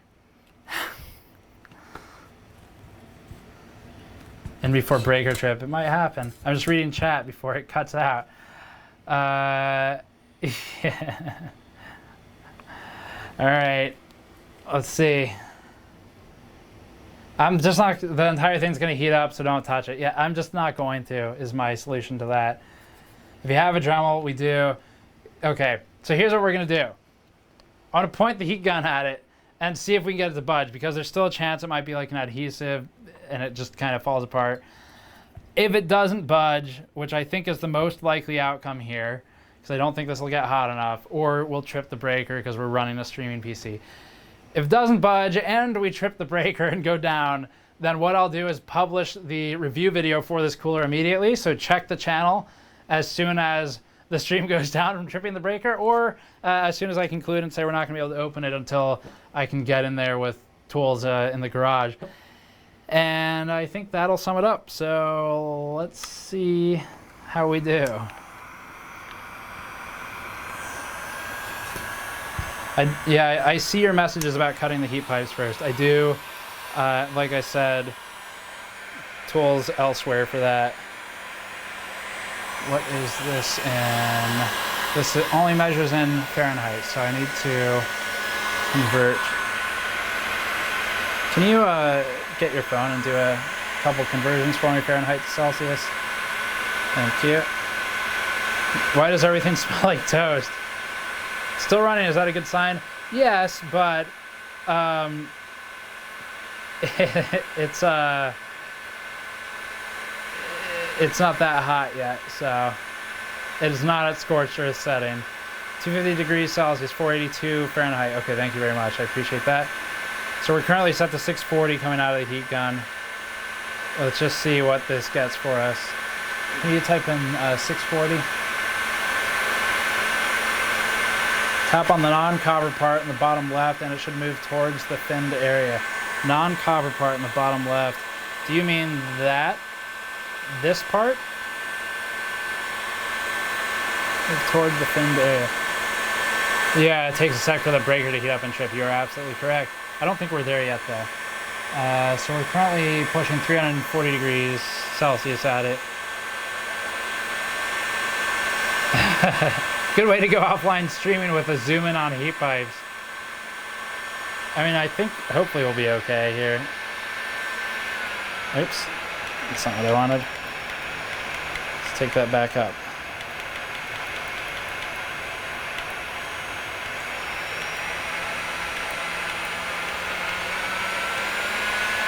There we go. All right. So let's give this a moment. Hopefully it's doing something. We'll find out soon if it's adhesive or anything. Just bought a shirt at the Jam store. Thank you very much. Let me shim it. Oof. Okay. So while this is going, I'm going to try and like read some of the other store purchases and stuff. Hopefully I can point it at it accurately enough. Got an order from Austin, the name Austin, from Wisconsin. And that was the Graph logo shirt. Thank you very much, Austin, for that. We certainly appreciate it. And do we have any super chats I need to read? Use an i9, more effective than the heat gun. Yeah, probably is. You only need to remove the copper plate, take a flathead and a torch, and pry the copper plate off. Yeah, that's what we're going to try. Okay. And I don't think there are any new super chats. I'm very disappointed at it, although I don't blame you. So all we're trying to do is get this friggin' cold plate off so I can see what's under there. It's gonna take it a minute to heat up and everything. I like the jokes here about how it can pull 500 watts of heat. So if you missed it earlier, the back of the box says this thing can do 500 watts TDP. In reality, aim the gun at the water plate, not the bottom plate. Aim from the side. You mean like over here? So in reality, we had like 160 watts getting cooled by it, and it was in the 70s degrees Celsius for the CPU temperature. So I don't believe that this can do 500 watts. I think that's bullshit. You could use the Boring Company's Not a Flamethrower. All right.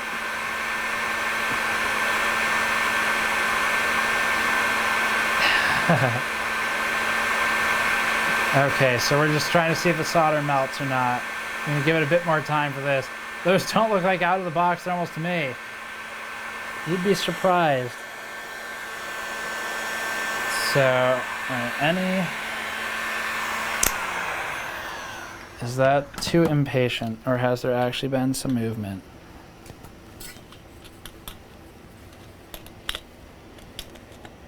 See if we catch this new shirt on fire.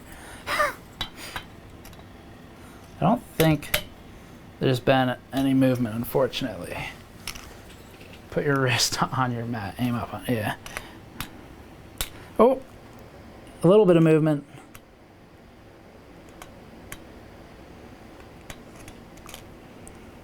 Dang. It's very hot.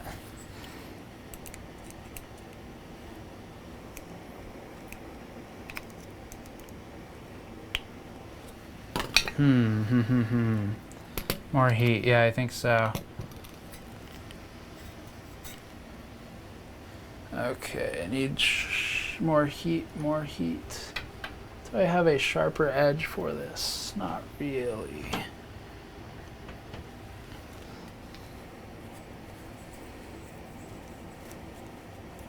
Yeah, I think we might have to resort to some better tools, which are going to be used off stream if that's the case.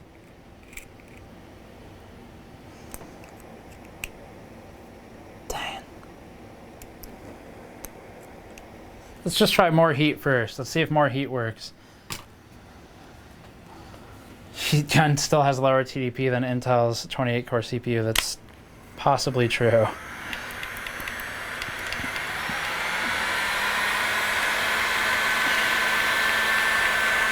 See if we trip the circuit or not. All right, blast the water pipes, no the heat pipes. Why? I was going for where the solder is connected. Do you think it's connected somewhere else, I guess? Where do you think? Right there?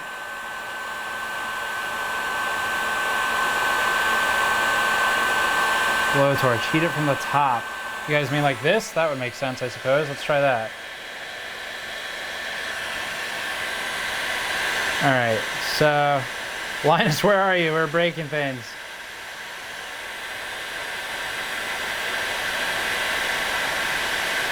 Oh, you know, that's not a bad idea. Line it on its side. Yeah. Okay, so, Andrew, can you grab for me the thermocouple reader? And the one that's on that bench right there?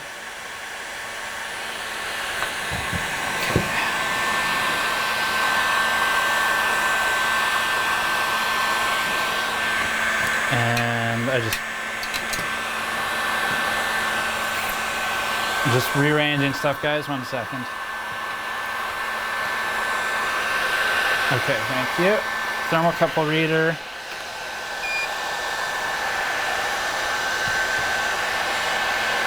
Will you bring a black version of the new shirt? You know, we've had a couple of people ask. If there's that much interest, we can. Right now, we're just doing the blue because the whole idea was that it's a blueprint shirt. And I really wanted a non-black shirt on the store because everything we sell is a black t-shirt basically, other than like the mod mats and the crystals and stuff. So if there's a lot of demand for a black shirt, then he'll do a black version when he burns his shirt, yeah. All right. We are not that hot on this thing over here. What's our temperature here? We're only like, okay, there we go. So we're at like 100 and something right now. Yeah, it needs to be hotter. Hotter, hotter, hotter, okay. What's the temperature? It's like 100. Any plans to add frequency sound measurements to your new fan reviews? Yeah, kind of. I really do want to do like a frequency spectrum analysis, but I don't know that we're going to be able to properly without some external help on figuring out the best way to do it. There we go. Getting up to like 140, 150 now.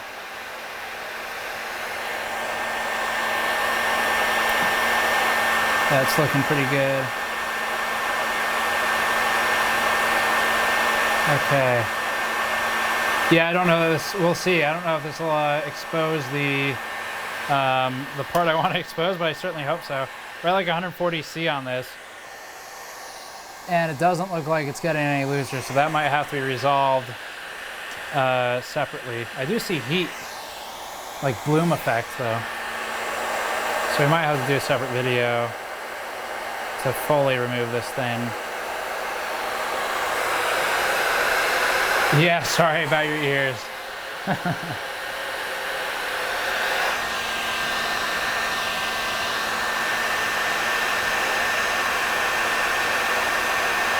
All right, I think let's call it here, and let's see if we made any progress. I don't think we did, but either way, you got to see some of the more important parts, which is some of the performance and some of the top part. Oh, did I just refresh the stream? Oh yeah, okay, cool.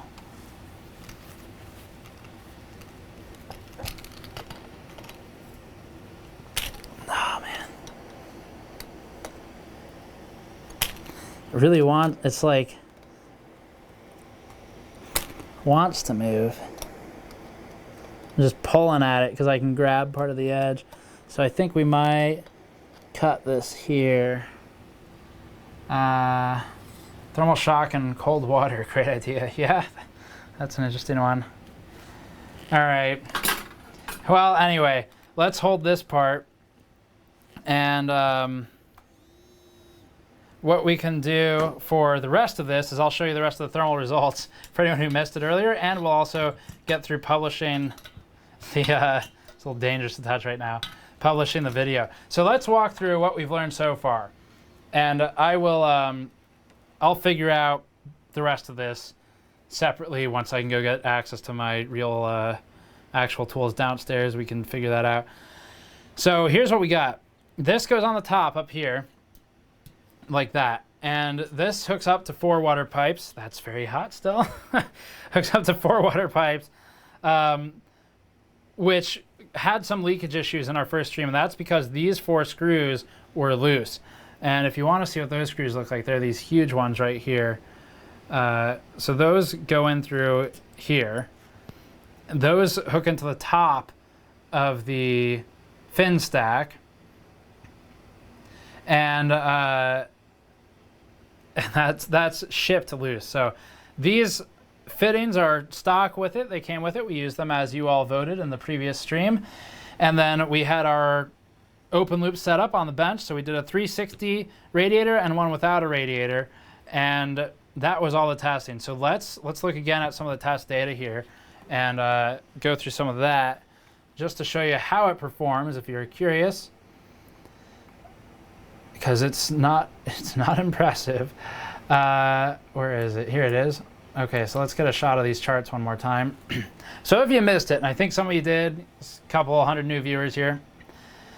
These are the results for the PC Cooler W120, which we've partially disassembled. I got stuck at the part I really want to see, but I'll figure it out. I'll get it figured out with some extra effort later, and we'll show you all what it looks like. So these are the results at 40 decibels noise normalized. And that allows us to see kind of the efficiency of each cooler at a fixed noise level. So they can't cheat just by having faster fans. PC Cooler W120, no radiator, 58 degrees, as opposed to the EVGA CLC 120 at 1700 RPM, so 40 dBA, which is like 49 degrees. So a CLC 120, 10 degrees advantaged. That's not even that's like a $60, $70 part. And this PC Cooler W120 is like $100 before you factor in the pump and res combo. So what then if we add a 360 rad to it?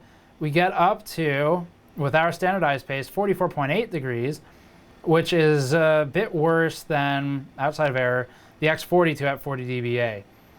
Not impressive. A proper 360 rad up here, the MLC Phoenix at 40 dBA, 35 degrees, just to give you some perspective. So not the best cooler we've looked at. Noise levels, I think we have them on here, yes. This is a bit small, but stock fan, it was 48.5 dBA when maxed out at 100%, which puts it right around the Phoenix at 2150 RPM with 3 fans, Vardar fans. Here are the isolated tests. We'll skip past these and go instead to the full tests. So this gives you an idea, and again, I'll publish this video in about a couple minutes here. This gives you an idea how it compares to the rest of the stack. So we did some of these tests live. They validated actually about the same as all these numbers. And PC Cooler W120, this is the one we tested today on the stream for that first hour or so. We ran some tests on it. And no radiator with the stock pace that it comes with, this stuff right here.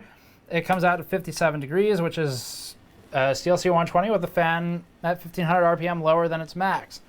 Not impressive.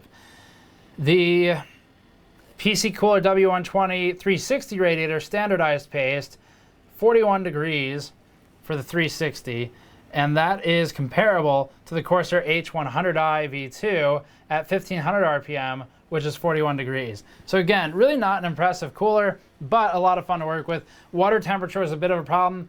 The orange line is the original paste, no radiator, and it just kind of kept climbing. Blue line, test obviously cut off here, but the blue line is the stock setup, no radiator, just straight to a pump and res with standardized paste. Still on the 30s, high 30s for that. Red line is with the radiator, so you can really see the effect of a radiator with some extra fans because it just wasn't getting rid of that heat for in the liquid. So that's what we have for the charts, and I'm going to go ahead and get that video published like now so we can start pushing people over there. If you purchased anything in the last 30 minutes or so, let me, or submitted super chat or anything, let me read off your orders. Thank you again for supporting us. So we got an order from Jeremy from the UK for a mod mat. Thank you very much, Jeremy. We'll have those in very soon, so the orders will be going out shortly. Probably a couple weeks for the next round of mod mats. Carlos from Florida purchased a Raglan hoodie. Thank you, Carlos, for that. We really like those hoodies. They're great for cool weather, or early summer weather, basically at the best end for its use. And then we got a couple super chats as well, I think. So we got a Douglas M, $5. Heat gun still has lower TDP than Intel's 28-core CPU. $2 from Ace of Spades. It's the only way Chick-fil-A launched. Thank you very much. Commando says, will you bring a black version of the new shirt? I think we answered that. If I keep using it to interact with this, then yes. If there's interest, though, we'll do it. And let's see. Now's the hammer part, Steve. Vincent says, hold down heat pipes and pull from water pipes. That's probably a good idea. Yeah, so what we're going to do for the rest of this is get tools from not in this room and take apart the rest and show you. So what I'm going to do now is publish that video. If you are on YouTube, which you are watching this, head over to the channel. I've just published the authentication expired. Thank you very much, YouTube. I appreciate the assistance. I'm going to be publishing this review right now, and I'll post a link in chat. We'll publish the article momentarily afterward if you prefer written text format. And that's going to have all of the results from today's testing and from the testing I did beforehand. So let's see if that publishes. Yes, it did publish. All right, go check it out. Brand new video. And let us know what you think of that, those cooler results. 20 bucks from Daniel Killing. Thank you very much. Keep up the good work, lads. Thank you. All right, so there's a link to the new video. Go check it out. That's the review of this thing. We'll have to take it apart separately, get into that cold plate and see what's really in there. Sorry we couldn't do it today, but I did my best with the tools we had here. The interesting thing we did get to learn, this is no longer scorching hot, is that all the screws are corroded. So like every single screw in this thing that we took out is corroded. And that's because they mixed metals and they were touching water or parts with water. This has some corrosion on it. Cold plate has corrosion on it. Everything has corrosion on it. Water comes in this pipe, goes down the 4 water pipes, and then you've got heat pipes for the rest. So it's interesting. I liked working on it, but it's not something we recommend buying. Check out the review. Melt the solder. It'll fall apart. Yeah, we'll do it. I'm just going to do that with proper tools in the garage, and we'll get back to you on it. So there you go. There's the link to the video. Check it out. Compare the temperatures now that it's all destroyed. Yeah. I think this is no longer valid for testing. Okay, guys. As always, you can go to store.gamersnexus.net to pick up some of our products. Help us out directly. Our brand new blueprint design shirt is up there. And assuming this one hasn't become scorched. Oh, it held up. So there you go. Thermally tested against the W120. And also a sweat rag for the stream. So that's the new blueprint shirt. You can pick it up on store.gamersnexus.net. Probably low on stock, so if we're out of those, check out the Graph logo shirts or our mod mats and our crystals that we've had here in the background. As always, oh yeah, it's got the ad in it for the shirt, right? Someone said 3D turning shirt. Oh my God. Thank you. I'm glad you like the 3D shirt in the ad. All right. Thanks for watching. Go to patreon.com/gamersnexus or just the channel and check out this review. It's live now. And we're going to close out the stream, figure out the rest later in terms of dismantling it. And I hope you had some fun with it. I'll see you all next time.